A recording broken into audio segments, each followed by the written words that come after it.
Hello, everyone. Welcome to History Education.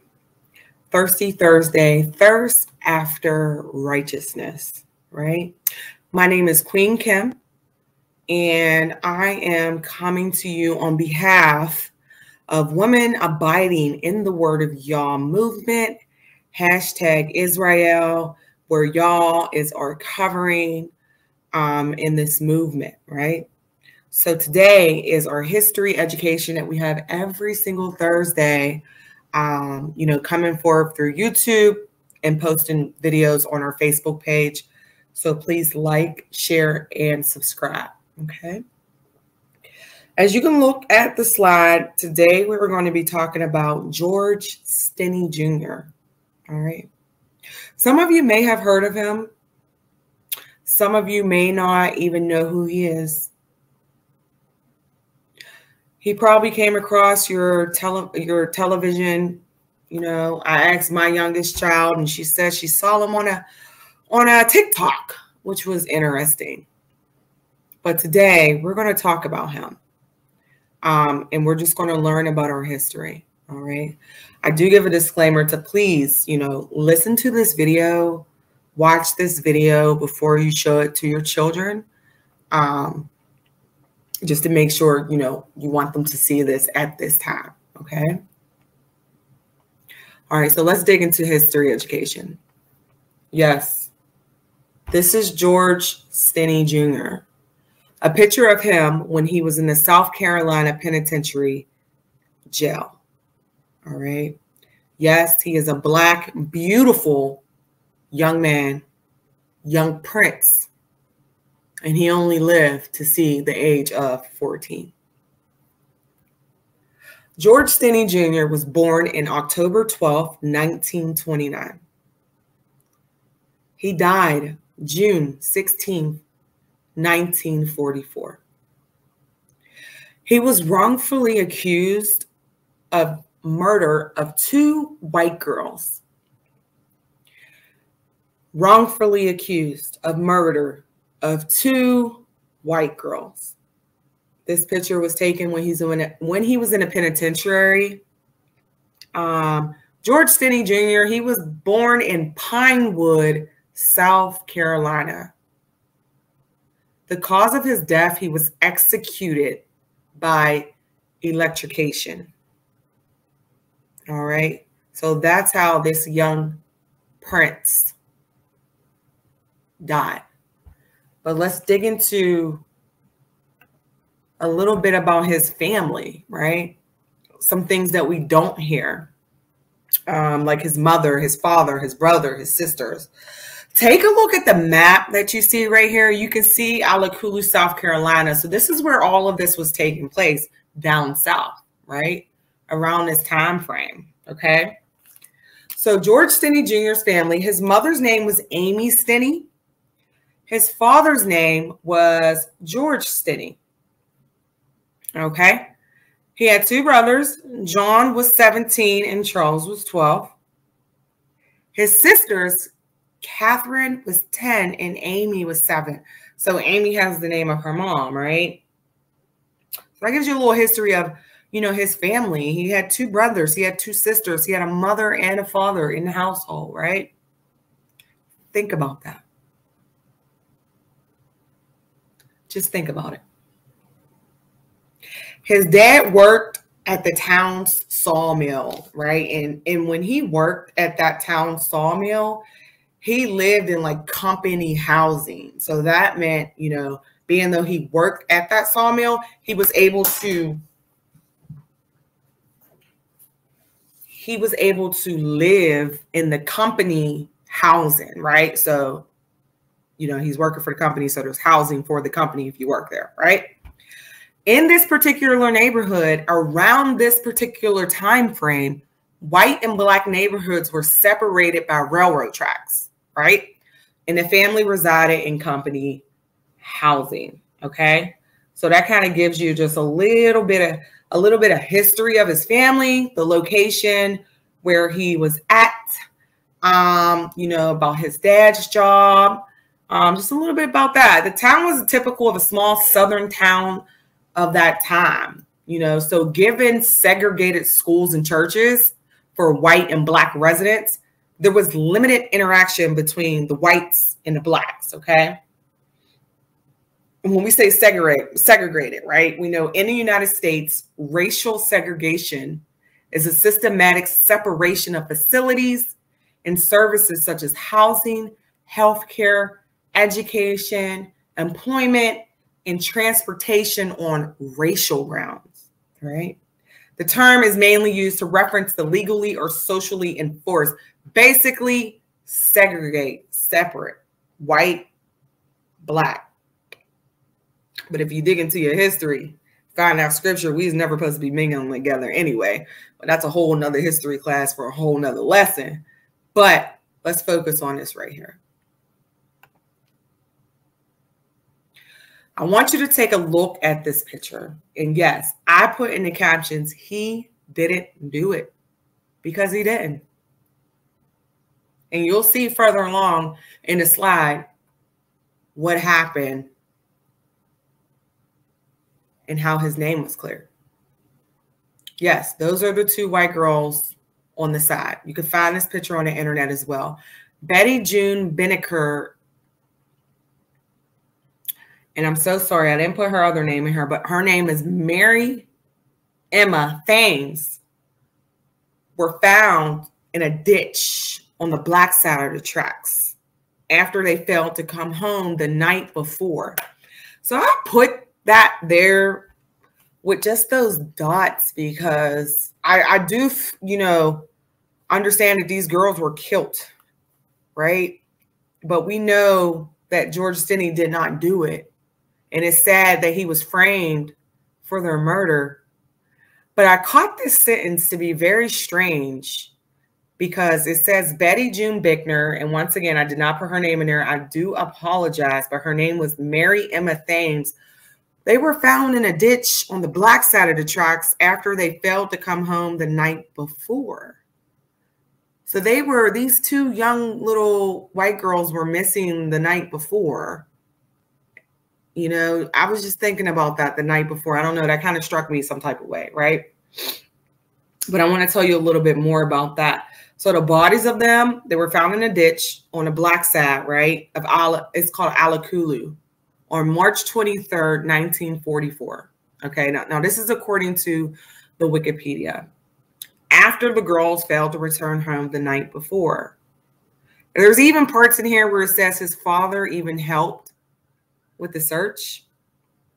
It also says, I'm not going to go too deep with the girls, but I want to tell you a little bit about it. It says the girls were beaten with a weapon, variously reported as a piece of like a blunt metal or a railroad spike, right? It even says they were last seen looking for flowers. They even talked to his younger sister, Amy, right? Around that time.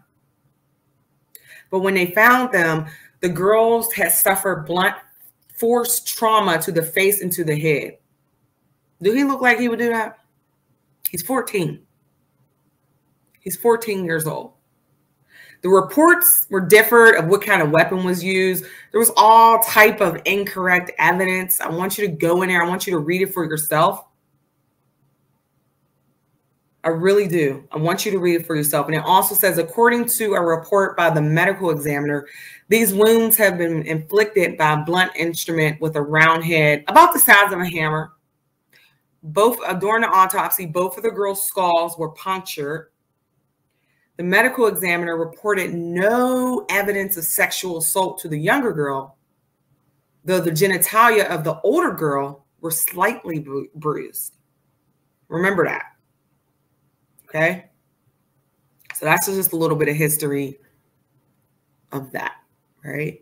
So I want to put his picture back up here because we need to see him. Like, we need to remember these things. We need to know our history, right? We need to know. I bet a lot of people never even heard about this, and I'm still learning about it. And all I can sit back and just say, wow, right? I'll give you a little bit of the case background, okay? According to an article reported by the Wire Services, right? I want to tell you what the Wire Services is. Give me one moment while I find that.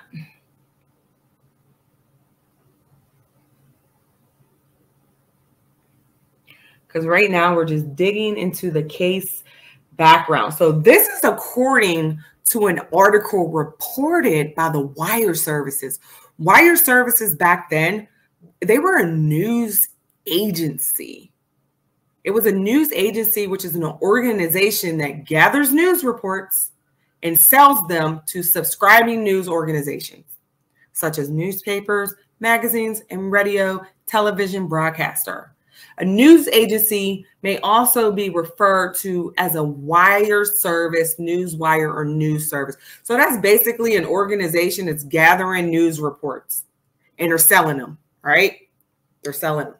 So it says, according to an article reported by the wire services on March 24th, 1944, and published widely with the mistake of the boy's name preserved, the sheriff announced the arrest of George Stinney and stated that the boy had confessed and led officers to a hidden piece of iron. Official records reported George's middle name as Junius. However, his sister, Catherine Robinson, stated he had no middle name. I don't know where they came up with that name, she said. And why Junius? That's an awful name. His name was George Stinney Jr. So there's a red flag right there, right? I'm going to just leave it at that. There's a flag there, right? Let's move forward.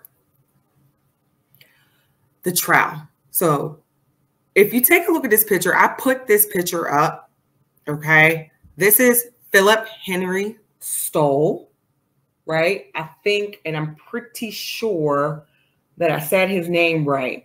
And he was the judge in the courtroom at that time, right? I find it very interesting that I can find his picture because they had to take pictures back in the day of the House reps, right? But all the other people that were on trial, even the sheriff, I couldn't find their pictures online. I found that very, very interesting. But then again, when I think about it, I already know why. Right. So I'm going to read a little bit of this to you in regards to the trial, right? And what was going on. But I want to read something else before I read that. Okay. As we look at this, this slide. So now at this point, George Stinney is in jail. Okay. He's 14 years old. Where I'm going to tell you about the jury. I'm going to tell you about some other information as well. So just roll with me as I bring these important facts out, okay? And this is according to the Wikipedia, and I did my research as well, okay? So the entire proceeding against Stinney included a jury selection, which took place on April 24th, 1944. Stinney's court appointed counsel Charles Plowden. So Charles Plowden was his appointed counsel. He was a tax commissioner campaigning for election to local office. Plowden didn't even challenge the 3 police officers, and there was 3 of them, y'all, who testified that Stinney confessed to the 2 murders, right? Plowden didn't even challenge them, right? Number 1. He also did not challenge the prosecution's presentation of 2 differing versions of Stinney's verbal confession. In one version, Stinney was attacked by the girls after he tried to help one who had fallen in a ditch, and he killed them in self-defense. That's what they're saying. I don't believe it. We already know it's not true. In the other version, he had followed the girls, first attacking Mary and then Betty. There were no written records of Stinney's confession apart from Deputy Newman's statement. There was nothing written that this was this 14-year-old boy's confession, right? There was 3 testimonies of the police officers. At the trial, prosecution called 3 witnesses, right? Reverend Francis Batson, who discovered the body of the 2 girls, and the 2 doctors who performed the postmortem examination. Okay. The court allowed discussion of the possibility of rape due to bruising of Binnicker's genital areas, like her peri area, right? Stinney's counsel did not call any witnesses. They didn't even cross-examine the witnesses, nor offer little or no defense. Do not be surprised. This is what happens to us, Israel. This has been happening for a very long time. And this is our history, and it's going over and over and over and over and over again because it's written in the Bible. Okay? But don't be shocked and surprised when these things happen to you, right? When these things are happening right now today, as we are getting shot down and the police officer is able to sleep in his bed at night, right? So think about that, family. And any other nations who's watching and listening as well, because you need to know what your forefathers have done. You know, it's history. You may not have known these things. So I hope you're learning something, right? Now we're going to get into this part. You can read along with me. It says more than 1,000 white Americans, y'all. 1,000 white Americans crowded in the courtroom. But no black Americans. You know, I don't even want to call us Americans because we ain't Americans.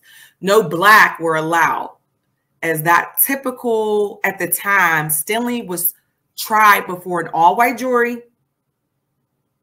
In 1944, most African Americans in the South were disenfranchised and therefore not present on the rolls of those available to serve on juries, right?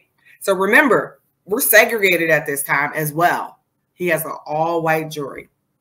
After deliberating for fewer than 10 minutes, the jury found Stinney guilty of murder. 10 minutes. You know how fast 10 minutes go? 10 minutes. Yes, 10 minutes. All right.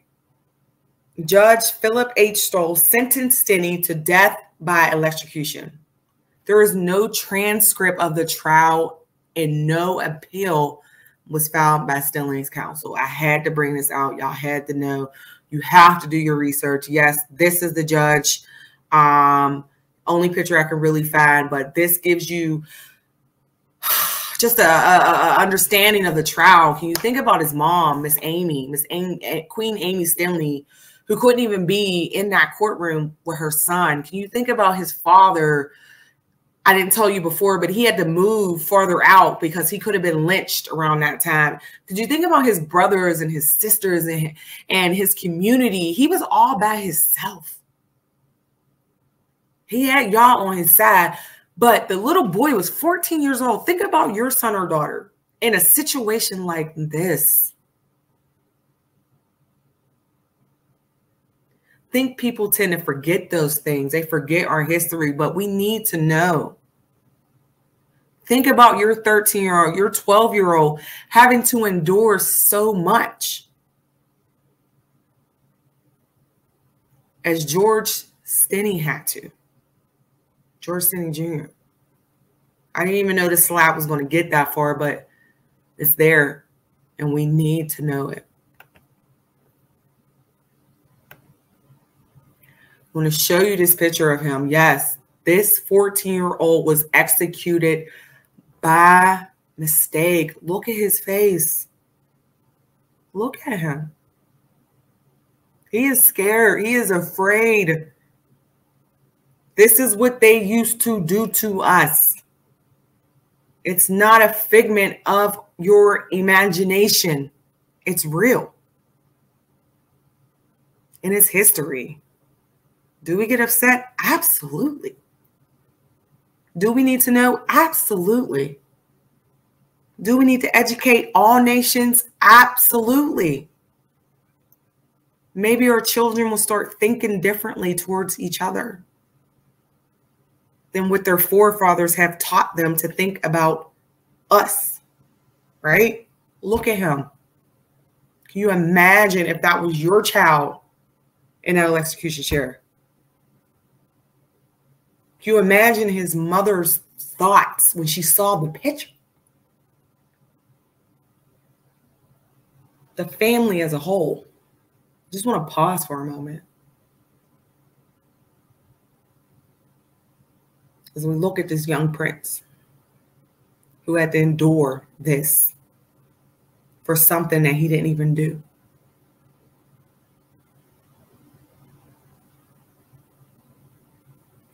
I'm about to read something to y'all. And it's about his execution. I want you to listen to this, because when I heard this, I said, wow, God, you know what? You are so good. I caught a revelation out of this, y'all. You're good all the time. He's good. Despite what it looks like, he's good. Stinney was executed on June 16, 1944 at 7:30 p.m. He was prepared by execution by the electric chair using a Bible as a booster seat because Stinney was too small for the chair. He was sitting on the word. Woo! Jesus, hallelujah! He was sitting on the word.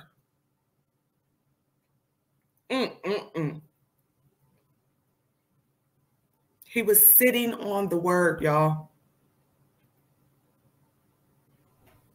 It said he was using a Bible as a booster seat. A booster seat.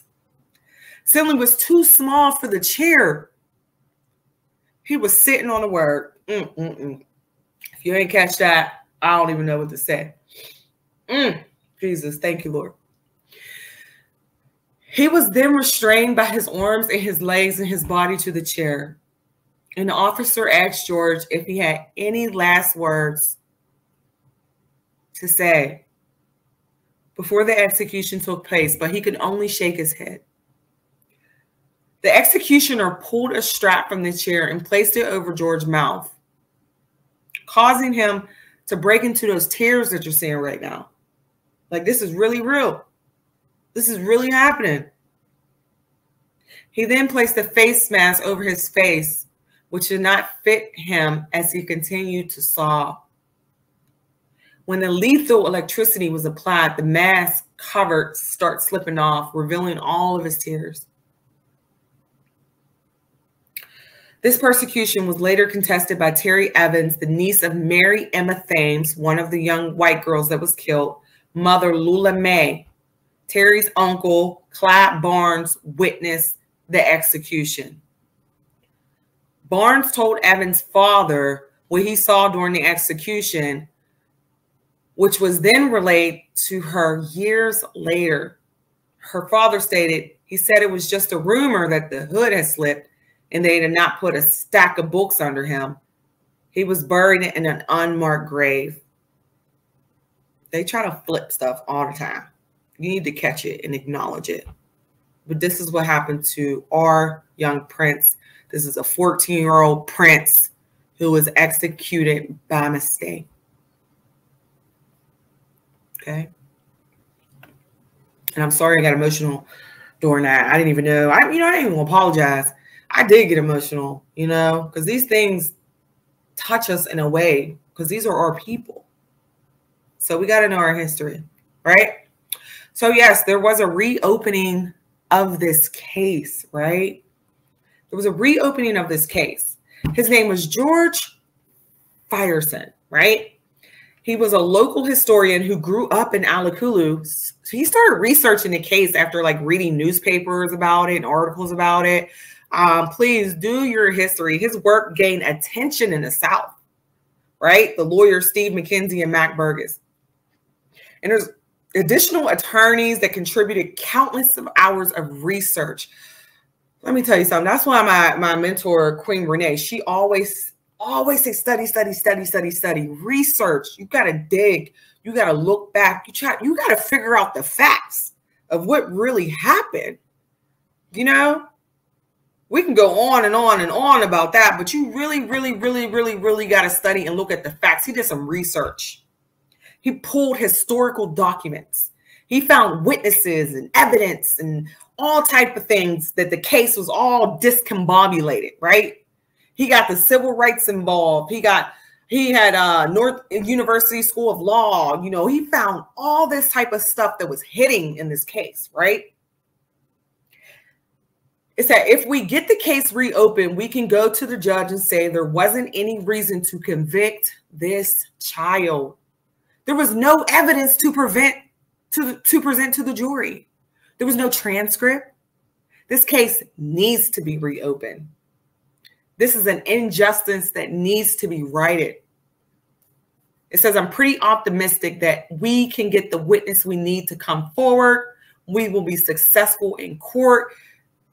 We hopefully have a witness that's going to say that's non-family, non-relative witness who is going to be able to tie all this in and say they were basically an alibi witness. They were there with Mr. Stinney and this did not occur, right? I'm going to read you this part. It says, new evidence in the court hearing in January 2014 included testimony by Stinney's siblings that he was with them at the time of the murders. In addition, an affidavit was introduced from the Reverend Francis Batson, remember him, who found the girls and pulled them from the water-filled ditch. In his statement, he recalls there was not much blood in or around that ditch, suggesting that they may have been killed somewhere else and moved, right? Wilford Johnny Hunter, who was in prison with Stinney, testified that the teenager told him he had not made a confession and always maintained his innocence as a 14-year-old prince. The solicitor for the state of South Carolina, who was urged for the state against exoneration, was Ernest A. Finley III. He is the son of Ernest A. Stinney Jr., who was appointed as South Carolina's first African-American state Supreme Court justice since the Reconstruction. Right? The case is open. He was found not guilty. I love this picture. This is his legacy. I don't know who drew this picture, but this picture is amazing. Look at his eyes. Look at his face. Look at him. That's George Stinney Jr., 14. I'm going to read this to you and we're going to close. And I encourage you to do your history on this. You know, you might pull some things out. I didn't pull out every single detail, but it's something that we need to know, right? And it says, George Stinney's case had been frequently referred to and in debate over the use of the death of penalty in the United States, especially in arguments against the death penalty due to common belief that Stinney was innocent and wrongfully executed. In January 2022, South Carolina State Rep Caesar McKnight introduced a bill named after Stinney, titled the George Stinney Fund, which would make the state of South Carolina pay $10 million to the families of the wrongfully executed in their conviction is posthumously overturned. Yeah, they had to pay, but it doesn't bring this young prince back. But I thank y'all that he was found not guilty. So I'm going to just leave that where it's at. You know, I hope you gain some knowledge off of this, because I did. As I was learning and thinking about him. And as I show my children, I want them to know what happened and how just easily things can just happen to us, you know, and people just tend to get away with it. But he has a legacy, and this is him. So as we close, I want to thank you. This one was very, it was very deep for me to move, to come forth with this one, honestly. But I want to thank you. You know, I want to thank you for watching this. Hopefully you gained something from this. You know, please comment down below. I didn't bring out every single detail, but it's enough for, you know, us to know, all nations to know, right? To know what happened to George Stinney Jr. So I thank you. This is History Education. Once again, we are women who are abiding in the word of y'all movement. Hashtag Israel, where y'all is our covering. Please stay tuned for Thirsty Thursday, Thirst After Righteousness. history education, where we'll bring forth some more knowledge and some history about our people. All right. Shalom.